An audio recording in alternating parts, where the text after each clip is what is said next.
The envelope arrived on a Tuesday morning, not delivered by hand, not slipped under the door. It came through the mail slot with the kind of cold efficiency that official things always do. Paper thin enough to see through if you held it up to the light, but heavy enough to make Sarah Kemp's hand shake when she picked it up. She knew what it said before she opened it. She'd received 3 letters before this one. 3 warnings. 3 chances to prove she could provide adequate shelter, adequate income, adequate stability for 2 children under the age of 8. This was the 4th letter. The last one. She stood in the narrow kitchen of the rented cabin, morning light filtering through the single window above the basin, and watched the paper tremble in her fingers. Not from the cold. The cabin was never warm, but she'd gotten used to that. The trembling came from somewhere deeper, from the place where mothers keep their fears. She almost didn't open it. Almost set it on the table and pretended it had never arrived. But Emma was watching from the doorway, 7 years old and already too aware of the things adults try to hide. And Thomas was pulling at her skirt, 4 years old, and asking for breakfast in that voice that doesn't yet understand why there's only half a loaf of bread left. Sarah opened the letter. The words were exactly what she expected. Legal language. Cold and precise, but the meaning was simple enough. 3 days to demonstrate adequate living conditions and financial stability. Failure to comply would result in the transfer of custody to the county's care facility for dependent children. 3 days. 72 hours to prove she could be the mother she'd always been. The mother she'd been before Jacob died 8 months ago in a railway accident that took his life and left her with nothing but 2 children, a rented cabin, and work as a laundress that barely covered the cost of flour. She folded the letter, slid it into the pocket of her apron, and went to make breakfast from what little they had left. That morning, she walked Emma to the schoolhouse. It was half a mile through mud and early spring cold, and Emma complained the entire way about the boots that pinched her toes.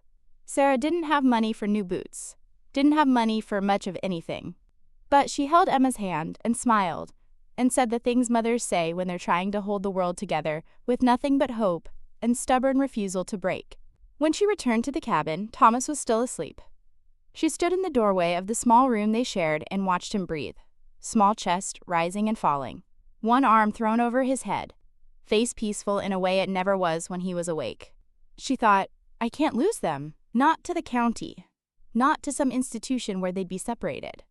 Where Emma would be sent to one place and Thomas to another. Where they'd grow up without her. Without each other, she thought. I have to find a way. But the way wasn't clear. It never had been. Sarah spent the rest of that first day doing what she always did. Washing clothes. Other people's clothes. Shirts and dresses and linens brought to her door by women who had husbands and steady income, and homes that didn't leak when it rained. She scrubbed until her knuckles bled, wrung out water until her hands cramped, hung everything on the line behind the cabin, and watched the wind pull at the fabric like it was trying to tear it all away. By evening, she'd earned 60 cents. Not enough. Never enough. That night, after the children were asleep, she sat at the table and counted the money she had left. $1.40. Rent was due in 6 days. Food wouldn't last the week.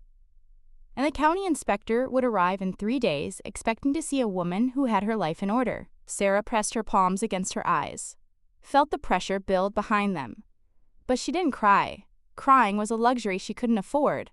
Crying meant giving up, and she wasn't ready to give up. Not yet. The next morning, she woke before dawn. Made a decision she'd been avoiding for weeks. She would go to the town, ask for work, real work, not just laundry, something that paid enough to keep the cabin, enough to keep the children. She left Thomas with Mrs. Callahan, the neighbor 3 cabins down who sometimes watched him for a few hours in exchange for mending. Took Emma to school, then walked the 2 miles into town with her head high and her hands folded in front of her like she wasn't terrified of what she was about to do. The first place she tried was the general store. Mr. Whitmore stood behind the counter, counting coins into the register, and barely looked up when she entered. I'm looking for work, Sarah said. Her voice came out steadier than she felt. Any work you have. Stocking shelves, sweeping, anything. Mr. Whitmore glanced at her. Then back at his coins. Don't need help. I'm a hard worker. I'm sure you are. But I don't need help. She tried the tavern next. The bakery. The boarding house. Each time the answer was the same. Polite. Firm. No. It wasn't until she reached the restaurant on Main Street that someone finally told her the truth. The owner was a woman named Mrs. Dawson. Older. Sharp-eyed. She listened to Sarah's request and then shook her head with something that almost looked like sympathy. "It's not that I don't think you could do the work," Mrs. Dawson said. "It's that I can't rely on you. You've got 2 young children. No husband. What happens if they get sick? What happens if you need to stay home? I need someone who can be here every day. No exceptions." Sarah opened her mouth to argue, to promise she'd find a way. But the words died before they reached her throat. Because Mrs. Dawson was right. She couldn't promise stability, couldn't guarantee she'd never miss a day, couldn't offer the kind of reliability that employers wanted. Not when she was one sick child away from losing everything. She walked back to the cabin in silence. The 2 miles felt longer than they had that morning. Heavier. When she arrived, Mrs. Callahan was waiting outside with Thomas on her hip. "Got a visitor," Mrs. Callahan said, nodding toward the cabin. "Man's been waiting near an hour." Sarah's stomach tightened. The inspector. He was early. She wasn't ready. But when she opened the door, the man standing inside wasn't from the county. It was Silas Brennan. She knew who he was. Everyone in the area did. Rancher. Owned land 12 miles outside of town. Kept to himself mostly. Came into town once a month for supplies and never stayed longer than necessary. He was somewhere in his 40s. Tall. Weathered in the way men get when they spend their lives working land that doesn't forgive mistakes. He stood near the window, hat in his hands, and turned when she entered. "Mrs. Kemp," he said. Not a question. A statement. "Mr. Brennan." Sarah set Thomas down, sent him to play in the corner with the wooden horse Jacob had carved before he died. "I wasn't expecting company." "I know. I apologize for coming unannounced." He didn't sit. Just stood there, turning his hat in his hands like he wasn't sure how to start. "I heard about your situation." "With the county." Sarah's jaw tightened. "That's not anyone's business but mine." "You're right. It's not." He paused. "But I'm making it mine anyway." She waited. Didn't speak, just watched him with the kind of wariness women develop when men show up uninvited. Silas took a breath. "I have a proposition, and I'd appreciate it if you'd hear me out before you say no." "I'm listening." "I have a ranch. Good land. More than I can manage alone. I need help. Not hired help. I've tried that. Doesn't work. What I need is someone who'll stay. Someone who'll make it a home instead of just a place to work." Sarah's hands curled into fists at her sides. "If you're asking me to, I'm asking you to marry me." The words hung in the air between them. Heavy. Impossible. Sarah stared at him. "You don't even know me." "I know enough. I know you're a widow. I know you have 2 children. I know you're about to lose them because you can't prove to the county that you have adequate support." He met her eyes. "And I know I can fix that." "Fix it?" The words came out flat. "By marrying me." "On paper, yes," she laughed, a short, bitter sound. "You're asking me to marry you on paper." "I'm offering you a solution. You need a home, income, stability. I can provide all 3. In exchange, you run the household. Cook, clean, help with the ranch when needed. That's all. Nothing more." Sarah shook her head. "You're insane." "Maybe, but I'm also the only option you have right now." The truth of that statement hit her harder than she wanted to admit. She turned away from him, looked at Thomas playing in the corner, thought about Emma at school, about the letter in her pocket, about the inspector who would arrive in 2 days and find exactly what he expected to find. A woman who couldn't provide. "Why?" she asked without turning around. "Why would you do this?" Silas was quiet for a long moment. "Because I'm tired of being alone, and because those children deserve better than what the county's going to give them." She faced him again, studied his face, trying to find the lie, the angle, the thing he wasn't saying. But all she saw was a man who looked as tired as she felt. "I'm not asking for love," Silas continued. "I'm not asking for anything you're not willing to give. Just a partnership, an arrangement. You get security. I get help with the ranch and someone to come home to who isn't just silence. And if I say no, then I walk out that door and we never speak of this again." Sarah's throat felt tight, her chest heavy. She wanted to say no, wanted to throw him out, wanted to tell him she didn't need his help or his pity or his ridiculous proposal. But she thought about the letter. About 3 days. About the look on Emma's face when she asked why the lady from the county kept coming to visit. I need time, Sarah said. You have until tomorrow morning. I'll be at the church at 10 o'clock. If you come, we'll do this. If you don't, I'll understand. He put his hat back on, walked to the door, paused with his hand on the frame. For what it's worth, he said without looking back, I think you're a good mother, and I think your children are lucky to have you. But sometimes being a good mother means accepting help, even when it's the last thing you want to do. Then he was gone. Sarah stood in the empty cabin and felt the weight of the choice settle over her like snow. That night, she didn't sleep. She lay in the narrow bed, staring at the ceiling, listening to Emma and Thomas breathe in the room next door, thinking about all the ways this could go wrong. All the ways accepting Silas Brennan's offer would mean giving up pieces of herself she wasn't sure she could afford to lose. Marriage without love, a home that wasn't hers, a life built on arrangement instead of choice. But then she thought about the alternative, about Emma and Thomas being taken away, about growing up in separate homes, about never seeing each other except on supervised visits that the county would control. She thought about Jacob, about what he would want her to do. And she knew, deep down, that he would want her to keep the children safe, no matter the cost. Morning came too fast. Sarah dressed in the only good dress she owned, dark blue. Simple, the one she'd worn to Jacob's funeral. She braided Emma's hair, washed Thomas's face, and told them they were going on a trip. Where? Emma asked. To see a man. A nice man who has a ranch. Are we gonna live there? Sarah's hands stilled in Emma's hair. Maybe. Would you like that? Emma considered. Will there be horses? I think so. Then yes. Thomas just held Sarah's hand and didn't ask questions. He was too young to understand what was happening. Too young to know that the life he'd known was about to change completely. They walked to the church. It took 30 minutes. Sarah's legs felt like stone the entire way. When they arrived, Silas was already there, standing outside the door. He'd cleaned up, wore a suit that looked like it didn't get much use. His hair was combed back, hands clasped in front of him. He saw her.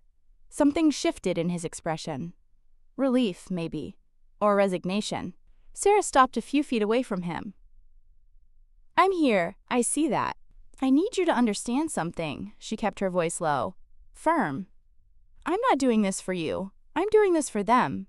She nodded toward Emma and Thomas. I know, Silas said. I wouldn't expect anything else. The ceremony was short. The pastor kept glancing between them like he wasn't sure this was a good idea but wasn't going to say anything. Sarah stood next to Silas and felt like she was outside her own body, watching someone else make vows that didn't feel real. Do you, Sarah Kemp, take Silas Brennan to be your lawfully wedded husband? She hesitated. Just for a second. Long enough for Silas to glance at her. Long enough for doubt to creep in. But then she thought about the letter. About 3 days. About Emma's face. About Thomas's hand in hers. I do. The pastor turned to Silas, asked the same question. Silas answered without hesitation. I do. Then by the power vested in me, I now pronounce you husband and wife. The pastor waited, like he expected Silas to kiss her, but Silas just extended his hand. Sarah took it. They shook, like business partners sealing a deal. And that's exactly what it was. They left the church. Silas had a wagon waiting. He helped Sarah up, then Emma, then Thomas. And they started the journey to the ranch. 12 miles through open country, grassland stretching in every direction, mountains visible in the distance, sky so wide it felt like they could fall into it. Emma and Thomas fell asleep in the back of the wagon. Sarah sat next to Silas on the bench and didn't speak. Didn't know what to say, didn't know if there was anything to say. After an hour, Silas broke the silence. The ranch has 3 bedrooms. You and the children can take the 2 upstairs. I'll sleep downstairs. You won't have to worry about me bothering you. Sarah kept her eyes on the road. And what happens if the county comes asking questions? We tell them the truth, that we're married, that the children have a home. That's all they need to know. And what do I tell the children? Whatever you think is best. I won't pretend to be their father. But I'll treat them well, that much I can promise. She looked at him then, really looked at him, tried to see past the arrangement, past the deal, tried to find the man underneath. Why did you really do this? She asked. Silas was quiet for a long time. Then, because I know what it's like to have no one, and I wouldn't wish that on anyone, especially not children. It wasn't the answer she expected, but it was the answer that made her think maybe, just maybe, This wouldn't be the disaster she feared. The ranch appeared on the horizon just before noon. It was bigger than Sarah expected. A house. A barn. Fenced pastures with cattle grazing. Chickens scattered across the yard. It wasn't grand. But it was solid. Steady. The kind of place that looked like it had been there for decades. And would be there for decades more. Silas pulled the wagon to a stop in front of the house, helped Sarah down, then gently woke Emma and Thomas. "This is home now," he said simply. Emma's eyes went wide. "All of this?" "All of this." Thomas clung to Sarah's leg, uncertain, overwhelmed. Silas knelt down to Thomas's level. "You like horses?" Thomas nodded slowly. "Good, because I've got 3, and they're gonna need someone to help take care of them. Think you can do that?" Another nod, slower, more interested. Silas stood, looked at Sarah. "I'll show you inside." The house was simple but well kept. A large front room with a fireplace. A kitchen with a wood stove that actually worked. 2 bedrooms upstairs. 1 downstairs. Furniture that was worn but functional. Everything clean. Everything in its place. It felt strange to walk through rooms that were supposed to be hers, but didn't feel like home yet. "I'll bring in your things," Silas said. "You can settle in. Take your time. Dinner's usually around 6. I'm not picky about what you make. Just appreciate hot food." He left her there, went back outside. Sarah stood in the kitchen and felt the silence press in around her. Emma ran upstairs, exploring. Thomas stayed close to Sarah, still unsure. She knelt down, held his face in her hands. "It's going to be okay," she whispered. "I promise." But as she said it, she wondered if she was trying to convince him or herself. The first week was awkward in the way new things always are. Sarah cooked, cleaned, learned the rhythms of the ranch. Early mornings, long days. Evenings where Silas came in covered in dust and exhaustion. He was polite, distant, kept his word about not intruding, ate his meals quickly, thanked her, then disappeared to his room. Emma adjusted faster than Sarah expected. She'd always been curious, adventurous. The ranch gave her space to run, things to explore. And Silas, to his credit, answered every question she asked with patience Sarah hadn't expected. Thomas was slower to warm. He watched Silas from a distance, wary. But gradually, over days and then weeks, the wariness faded. One morning, Sarah looked out the kitchen window and saw Thomas following Silas to the barn, small legs hurrying to keep up. Silas slowed his pace without saying anything. Let Thomas walk beside him. Something in Sarah's chest tightened, not with fear, with something else, something she wasn't ready to name yet. Weeks became a month. Sarah found herself falling into routine. Bread in the morning, laundry on Tuesdays, mending in the evenings while Emma practiced her letters, and Thomas built towers out of wooden blocks. Silas worked from dawn until dusk, fixed fences, tended cattle, did the 100 small things that keeping a ranch alive required. He didn't talk much, but he wasn't unkind, just quiet, like a man who'd spent so long alone that words had become unnecessary.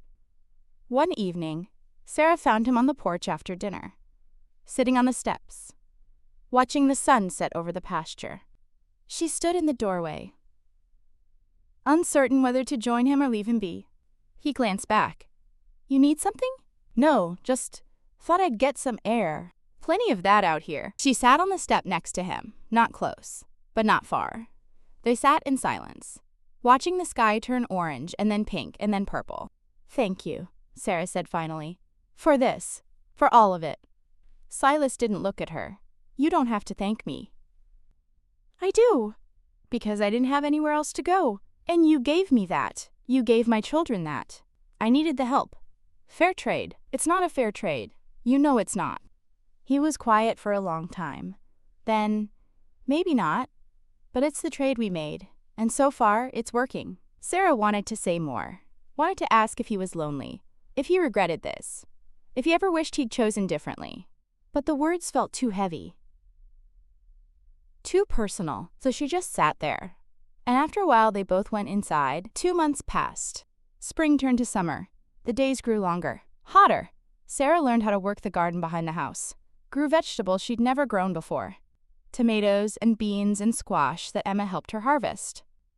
Thomas started calling Silas Sir, not Father, but not Mr. Brennan anymore either. Just Sir. Silas didn't correct him, didn't ask for more, just accepted what the boy was willing to give. One afternoon, Sarah was hanging laundry when she heard laughter from the barn. Emma's laughter. She walked over, peered inside. Silas was teaching Emma how to saddle a horse, showing her how to pull the strap tight, how to check that everything was secure. Emma was concentrating so hard, her tongue stuck out the corner of her mouth. "Good," Silas said. "Now you try." Emma tried. Failed. Tried again. "Got it," Silas nodded. "You're a fast learner." My papa used to say that. The words made Silas pause, just for a moment. Then, he was right. Emma looked up at him. "Do you miss having a family?" Sarah held her breath, waiting for Silas's answer. "Every day," he said quietly. "But I have one now, don't I?" Emma considered. "I guess so. Then I suppose I'm lucky." Sarah turned away before they saw her, walked back to the house with something warm and aching lodged in her chest. That night, she couldn't sleep. She stood at the window of her room and looked out at the land, at the barn silhouetted against the moonlight, at the life she'd somehow stumbled into. She thought about Jacob, about the life they'd planned, the life that had been taken from them. And she thought about Silas, about the quiet way he'd carved out space for her and the children, without asking for anything in return. It wasn't the life she'd imagined, but it was a life, and maybe that was enough. 3 months after the wedding, the county inspector came. Sarah's hands shook when she saw the official carriage pull up to the house. She'd known this was coming. Silas had warned her, but knowing didn't make it easier. Silas came in from the barn, stood beside her on the porch. "It'll be fine," he said. "Just tell him the truth." The inspector was a thin man with glasses and a ledger. He introduced himself as Mr. Garrett, looked at the house, looked at Silas and Sarah, made notes in his book. "I'm here to verify the living conditions of Emma and Thomas Kemp," he said. "They're Emma and Thomas Brennan now," Silas corrected. "I adopted them last week." Sarah turned to him, shocked. He hadn't told her, hadn't mentioned it. Mr. Garrett made another note. "I see. May I see the children?" Emma and Thomas were called inside. They stood in the front room, nervous, but not scared. Mr. Garrett asked them questions, simple questions. Were they being fed? Were they safe? Were they happy? Emma answered yes to all of them. Thomas just nodded. Mr. Garrett looked around the house, checked the bedrooms, the kitchen, made more notes. Finally, he closed his ledger. "Everything appears to be in order. The county has no further concerns regarding the welfare of these children." Sarah felt her knees go weak. "Thank you," Silas said, "for coming all this way." Mr. Garrett tipped his hat. "Just doing my job." After he left, Sarah turned to Silas. "You adopted them?" "Legally, yes. Thought it would make things simpler. For the county. And for them." "You didn't ask me." "I know. Should I have?" Sarah didn't know how to answer. Because part of her was angry that he'd made that decision without her. But another part, the part that was drowning in relief, couldn't be angry at all. "Thank you," she said finally, "for doing that." Silas just nodded. "They're good kids. They deserve to be protected." That night, Sarah lay in bed and stared at the ceiling, thinking about everything that had changed, everything that was still changing. She thought about the man downstairs who'd given her children his name, who'd opened his home, who'd asked for nothing but help with the ranch. And she wondered when the arrangement had stopped feeling like an arrangement and started feeling like something else. Fall came. The air turned crisp. Leaves changed color. The ranch prepared for winter. Silas worked longer hours. Sarah helped where she could, preserving food, checking fences, making sure the barn was ready for colder weather. One evening, Sarah was mending a shirt when she heard Thomas cry out from upstairs. She dropped the sewing and ran. Thomas was sitting up in bed, sweating, trembling, nightmares. He'd been having them since Jacob died. They'd gotten better, but they still came sometimes. Sarah sat beside him, held him, whispered the things mothers whisper when their children are scared. But then she heard footsteps on the stairs. Silas appeared in the doorway, hair messed from sleep, concern on his face. "He okay?" Silas asked. "Just a nightmare," Silas stepped into the room, knelt beside the bed. "Hey, Thomas, you know what I do when I can't sleep?" Thomas shook his head. "I count stars. Come on, I'll show you." Silas picked Thomas up, carried him to the window, pointed at the sky, started counting stars out loud, slowly, patiently. Thomas's breathing steadied. His eyes grew heavy. By the time Silas reached 20, Thomas was asleep against his shoulder. Silas carried him back to bed, tucked him in, and when he straightened, he found Sarah watching him. "Thank you," she whispered. "He's a good kid," Silas said. "Reminds me of myself at that age." "Were you scared a lot?" "More than I wanted to admit. Something passed between them then. Understanding, maybe. Recognition." Silas turned to leave. Paused at the door. "Sarah, yes? I know this wasn't what you wanted, this life, this arrangement, but I'm glad you're here." Before she could respond, he was gone. Sarah stood in the dark room and felt her carefully constructed walls begin to crack. Winter arrived. The first snow fell in November, thick and heavy, covering the ranch in white. Emma and Thomas played in it for hours, built snowmen, made angels, came inside with red cheeks and freezing hands. Silas kept the fire going, brought in extra wood, made sure the barn was warm enough for the horses. He moved with the kind of efficiency that came from years of doing this alone. But he wasn't alone anymore. One night, a storm hit. Wind howling, snow piling up against the doors. Silas came in from checking the barn and found Sarah in the kitchen making hot tea. "Bad out there," he said, shaking snow from his coat. "I noticed." He hung his coat, took the tea she offered. Their fingers brushed. Just for a second, but it was enough to make them both pause. "Sarah," Silas said, "I need to tell you something." Her heart stuttered. "What?" "This arrangement. The one we made. I need you to know it's not an arrangement for me anymore." She set her cup down. "What do you mean?" "I mean I've come to care about you, about the children, about this life we've built. And I know that's not what we agreed to. I know you didn't sign up for that. But I can't keep pretending I'm just helping a woman in need. Because somewhere along the way, you stopped being a stranger and started being the person I look for when I come home." Sarah's breath caught. "Silas, I'm not asking you to feel the same. I'm just asking you to know. Because I can't keep it to myself anymore. And if it makes things harder, I'm sorry, but I had to say it." He left the kitchen, went to his room, left Sarah standing there with a half-finished cup of tea and a heart that didn't know whether to race or break. She didn't sleep that night. Didn't know what to do with what he'd said. Didn't know how to reconcile the man she'd married out of desperation with the man who just confessed he cared. The next morning, she found Silas in the barn. He was brushing down one of the horses. Didn't look up when she entered. "We need to talk," Sarah said. "I know. I don't know what to say." "You don't have to say anything. I shouldn't have put that on you." "No, you should have." She stepped closer. "Because I've been pretending too." Silas's hand stilled. He looked at her. "I've been telling myself this was just an arrangement," Sarah continued. "That I was here for the children, that I didn't feel anything for you. But that's a lie, and I'm tired of lying." "What are you saying?" "I'm saying I don't know when it changed. I don't know when you stopped being the man who offered me a deal and started being the man I wanted to see at the end of the day. But it did change, and I think I've been too scared to admit it." Silas set the brush down, crossed the distance between them, stopped just in front of her. "I don't want you to feel obligated," he said quietly. "I don't. I feel something else, something I haven't felt since Jacob. And it terrifies me. But it's real." He reached for her hand, held it gently. "Then we'll figure it out.